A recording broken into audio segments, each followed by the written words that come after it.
प्रिय भाइयों और बहनों, हम आपके लिए एक शुभ समाचार लेकर आए हैं। 1 जनवरी 2025 से हम आपके साथ 365 प्रेरणादायक विषय साझा करेंगे।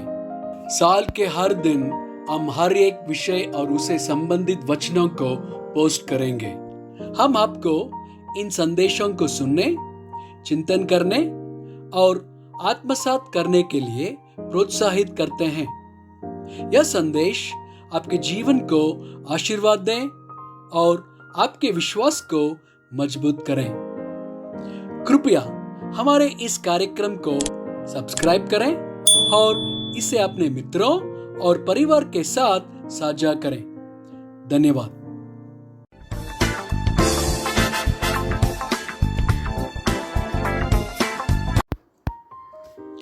आज का दिन 201 है और विषय है आलस्य। 1 थिस्सलुनीकियों 4 वचन 11 से 12।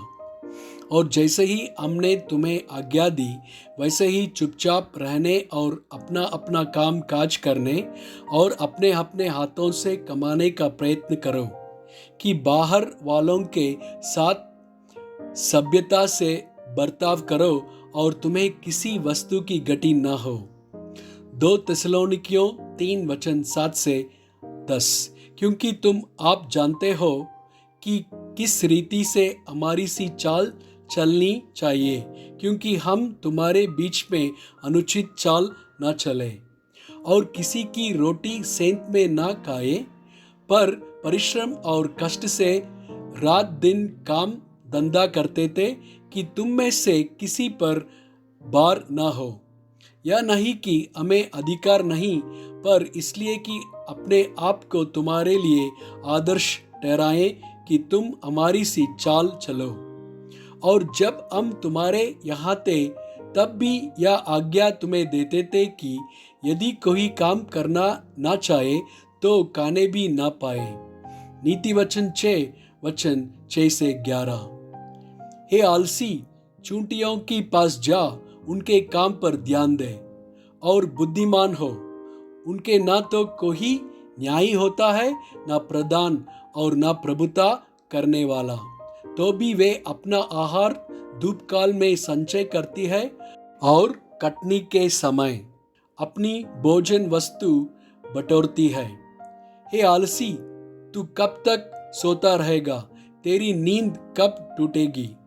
कुछ और सो लेना, थोड़ी सी नींद। एक और झपकी, तोड़ा और छाती पर हाथ रखे लेटे रहना, तब तेरा कंगालपन बटमार की नाही और तेरी गटी हथियार बंद के समान आ पड़ेगी।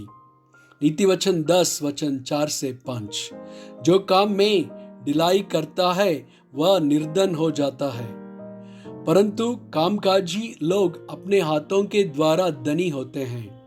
जो बेटा धूपकाल में बटोरता है वह बुद्धि से काम करने वाला है, परंतु जो बेटा कटनी के समय बारी नींद में पड़ा रहता है वह लज्जा का कारण होता है। सबोपदेशक 10 वचन 18। आलस्य के कारण छत की कड़ियां दब जाती है और हाथों की सुस्ती से घर चूता है। नीति वचन 12 वचन 11 और 24। जो अपनी भूमि को जोतता वह पेट भर खाता है, परंतु जो निकम्मों की संगति करता वह निर्बुद्धि ठहरता है।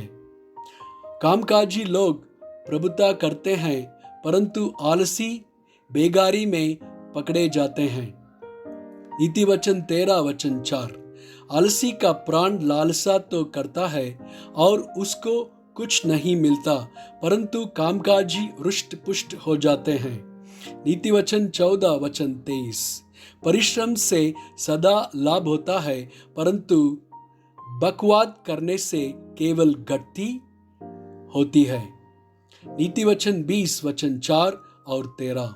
आलसी मनुष्य शीत के कारण हल नहीं जोतता, इसलिए कटनी के समय वह भीख मांगता और कुछ नहीं पाता।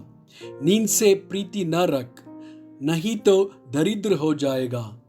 आंखें खोल, तब तू रोटी से तृप्त होगा। नीति वचन 24 वचन 30 से 34। मैं आलसी के खेत के पास से और निर्बुद्धि मनुष्य की दाख की बारी के पास होकर जाता था, तो क्या देखा कि वहां सब कहीं कटीले पेड़ बर गए हैं और वह बिच्छू पेड़ों से डम गए हैं और उसके पत्तर का बाड़ा गिर गया है। तब मैंने देखा और उस पर ध्यान पूर्वक विचार किया। हाँ, मैंने देखकर शिक्षा प्राप्त की। छोटी सी नींद एक और, जबकि थोड़ी देर हाथ पर हाथ रखे और लेटे रहना। तब तेरा कंगालपन डाकू की नाही और तेरी गटी हथियारबंद के समान आ पड़ेगी। नीति वचन 26 वचन 13 से 16। आलसी कहता है कि मार्ग में सिंह है, चौक में सिंह है। जैसे किवाड़ अपनी जूल पर घूमता है, वैसे ही आलसी अपनी काट पर करवटें लेता है। आलसी अपना हाथ ताली में तो डालता है, परंतु आलसी के कारण खौर मुख तक नहीं उठाता। आलसी अपने को ठीक उत्तर देने वाले 7 मनुष्यों से भी अधिक बुद्धिमान समझता है। आमीन।